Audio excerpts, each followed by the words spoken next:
জয় রাধে। আজকের পাঠ রামানন্দ রায়ের কাছে প্রদ্যুম্ন মিশ্রের কৃষ্ণতত্ত্ব শিক্ষালাভ। বঙ্গদেশী এক বিপ্র প্রভুর চরিতে নাটক করি লইয়া আইল প্রভুকে শুনাইতে। ভগবান আচার্য শনি তার পরিচয়, তারে মিলি তার ঘরে করিল আলয়।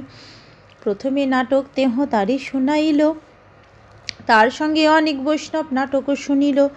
সবেই প্রশংসে নাটক পরম উত্তম, মহাপ্রভুরে শোনাইতে সবার হইল মন। বঙ্গদেশীয় এক ব্রাহ্মণ শ্রীচৈতন্য মহাপ্রভুর চরিত্র নিয়ে একটি নাটক রচনা করে, তা শ্রীচৈতন্য মহাপ্রভুকে শোনাতে এসেছিল। সেই ব্রাহ্মণটি শ্রীচৈতন্য মহাপ্রভু অন্তরঙ্গ ভক্ত, ভগবান আচার্যের সঙ্গে পরিচিত ছিলেন। তাই তিনি জগন্নাথপুরীতে ভগবান আচার্যের গৃহে অবস্থান করছিলেন। প্রথমে সেই ব্রাহ্মণটি ভগবান আচার্যকে সেই নাটকটি শোনালেন এবং তার সঙ্গে অনেক বৈষ্ণব সেই নাটকটি শুনলেন। সমস্ত বৈষ্ণবেরা সেই নাটকটির প্রশংসা করে বললেন, পরম উত্তম, পরম উত্তম। তারা সকলে শ্রীচৈতন্য মহাপ্রভুকে সেই নাটকটি শোনাতে চাইলেন। গীত, শ্লোক, গ্রন্থ, কবিত্ব যেই করি আনে, প্রথমে শোনায় সেই স্বরূপের স্থানে। স্বরূপ ঠাই উত্তরে যদি লইয়া তার মন, তবে মহাপ্রভু ঠাই করাই শ্রবণ। রসাভাস হয় যদি সিদ্ধান্ত বিরোধ, সহিতে না পারে প্রভু মনে হয় ক্রোধ। যখনই কেউ শ্রীচৈতন্য মহাপ্রভুর সম্বন্ধে কোনো গান, শ্লোক, গ্রন্থ অথবা কবিতা রচনা করে মহাপ্রভুকে তা শোনাতে চাইতেন, প্রথমে তাদের তা শ্রীল স্বরূপ দামোদর গোস্বামীকে শোনাতে হতো। স্বরূপ দামোদর গোস্বামী যদি তা অনুমোদন করতেন, তাহলেই কেবল তা শ্রীচৈতন্য মহাপ্রভুকে শোনানো হতো। যদি কোনো রচনায় রসাভাস থাকতো বা ভক্তি সিদ্ধান্তে বিরক্ত থাকতো, তাহলে শ্রীচৈতন্য মহাপ্রভু তা সহ্য করতে পারতেন না এবং তিনি অত্যন্ত ক্রুদ্ধ হতেন। রসাভাসের সঙ্গে বিশ্লেষণ করে শ্রীল ভক্তি সিদ্ধান্ত সরস্বতী ঠাকুর ভক্তি রসামৃত সিন্ধু থেকে নিম্নলিখিত শ্লোকগুলি উল্লেখ করেছেন। পূর্বমে বানু শিষ্টেনু বিকল রসলক্ষণা, রসা এব রসাভাস রস গৈরনু কীর্তিতা। সুস্ত্রিধো পর শাশ্চানুর শাশ্চাপর শাশ্চতে, উত্তমা মধ্যমা প্রক্তা কনিষ্ঠাশ্চেত্তমী ক্রমা। প্রাপ্ত স্থায়ী বিভাবানুভাবাদৈস্ত বিরূপতম, শান্তাদয় রসায়েব দ্বাদশ পরশামাতা। বক্তার্দিভিভাবৈদ্যৈ কৃষ্ণ সম্বন্ধ বর্জিতৈ, রসাহাস্যদয় সপ্ত শান্তশ্চানুচাগতা। হাসাদীনাং তদা তেত্রহ প্রাজ্ঞৈর পরশমতা, ভাবা সর্বে তদা ভাষা রসাভাসাশ্চ কেচন। অমি প্রোক্তা রসাভিজ্ঞৈ সর্বেহপি রসদাদরসা। আপাত দৃষ্টিতে রস বলে মনে হলেও যা পূর্বলিখিত রসলক্ষণ দ্বারা অঙ্গহীন হয়, রসিকেরা তাকে রসাভাস বলেন। উপরস, অনুরস, অপরস ভেদে রসাভাস উত্তম, মধ্যম ও কনিষ্ঠ বলে কথিত হয়। বিরূপতা প্রাপ্ত স্থায়ী ভাব, বিভাব ও অনুভাবাদির দ্বারা উপলক্ষিত শান্ত আদি 12টি রস উপরস নামে কথিত। কৃষ্ণ সম্বন্ধ বর্জিত ভক্ত আদি বিভাব সমূহ দ্বারা উৎপন্ন হাস্য আদি 7টি রস ও রুক্ষ শান্ত রসই অনুরস নামে কথিত। পরস্পর বিরুদ্ধ ভাব যুক্ত হয়ে কৃষ্ণ ও তার প্রতিপক্ষ অসুরেরা যদি হাস্য আদি রসের বিষয়ত্ব ও আশ্রয়ত্ব প্রাপ্ত হয়, তাহলে রস পণ্ডিতগণ তাদের অপরস বলেন। ভাবসমূহ কেউ তদাভাস বা রসাভাস বলেন। স্বাদ বা আনন্দ প্রদান করেন বলেই রসতত্ত্ব অভিজ্ঞ ব্যক্তিরা এগুলিকে রস বলেন। শ্রী বিশ্বনাথ চক্রবর্তী বলেছেন, পরস্পর বৈবয়োর সদি যোগস্তদা রসাভাস, অর্থাৎ বিরোধী রসদ্বয়ের যোগ হলে রসাভাস হয়। অতএব প্রভু কিছু আগে নাহি শুনি, এই মর্যাদা প্রভু করিয়াছে নিয়মে। তাই শ্রীচৈতন্য মহাপ্রভু স্বরূপ দামোদর গোস্বামী শোনার আগে কোনো কিছু শুনতেন না, তিনি এই নিয়ম প্রবর্তন করেছিলেন।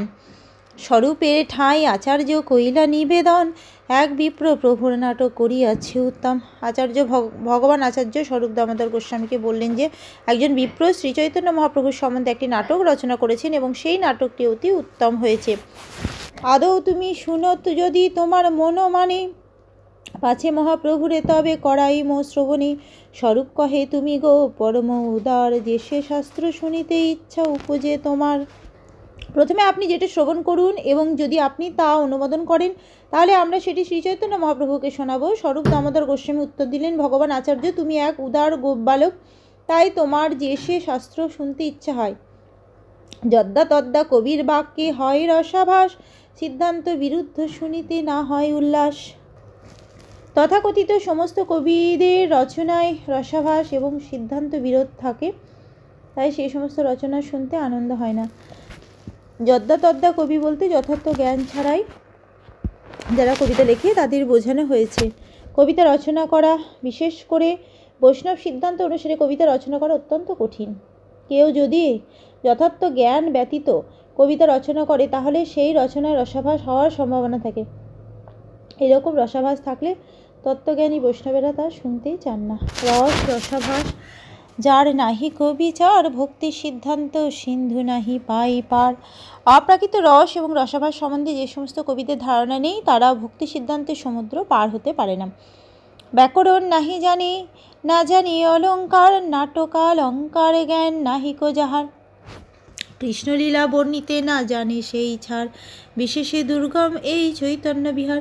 যে কবি ব্যাকরণ জানে না, অলঙ্কার সম্বন্ধে যার জ্ঞান নেই, বিশেষ করে নাটকালঙ্কার সম্বন্ধে যার জ্ঞান নেই এবং কৃষ্ণলীলা যে বর্ণনা করতে জানে না, সে পরিত্যাজ্য।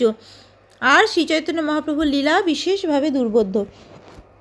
কৃষ্ণলীলা গৌর লীলা সে করে বর্ণন, গৌর পাদ পদ্ম যার হয় প্রাণধন।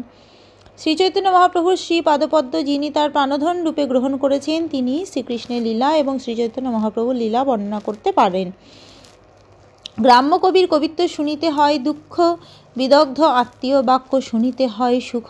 অপ্রাকৃত তত্ত্বজ্ঞান বিহীন জড় বিষয়াসক্ত যে সমস্ত কবি সাধারণ মানুষের সম্পর্ক নিয়ে কবিতা লেখে, তাদের সেই কবিতা শুনতে দুঃখ হয়। কিন্তু ভগবৎ প্রেমে মগ্ন ভক্তের বাণী শুনতে মহা আনন্দ হয়।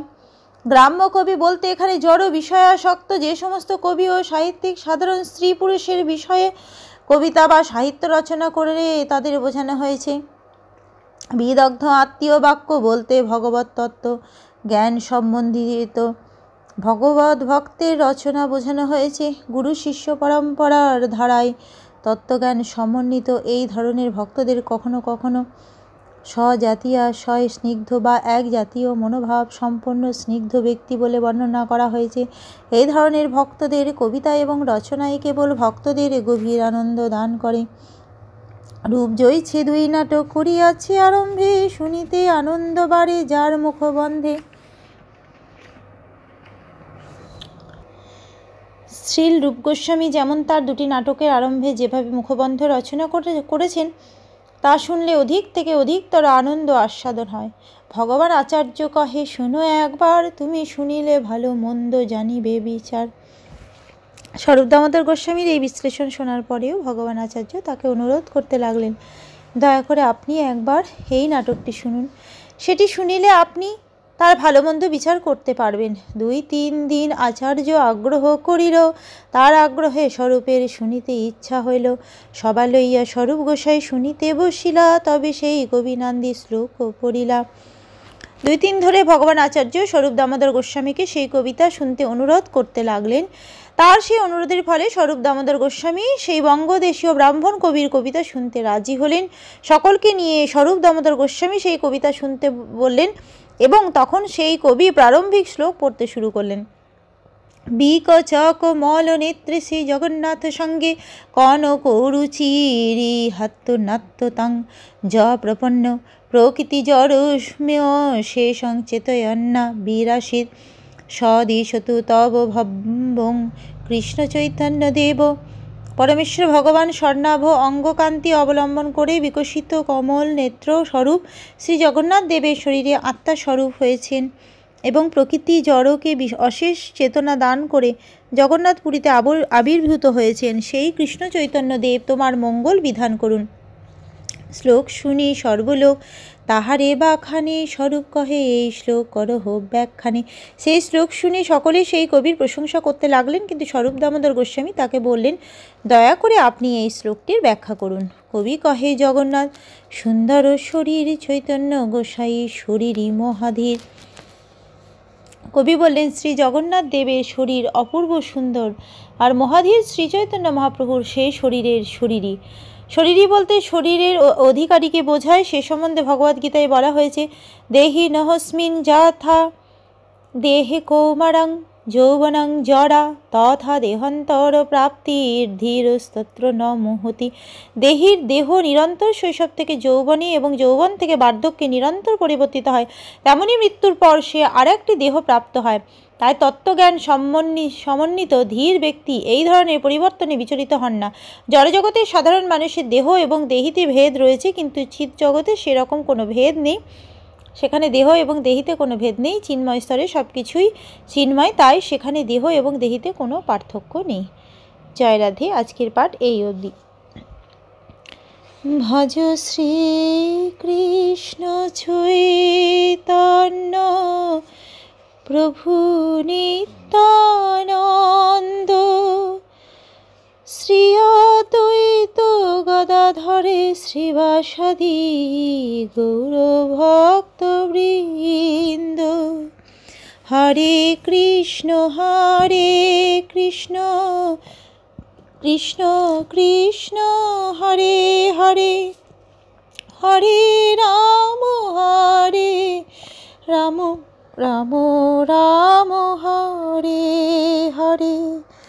জয় রাধে জয় রাধে জয় রাধে জয় রাধে। জয় রাধে।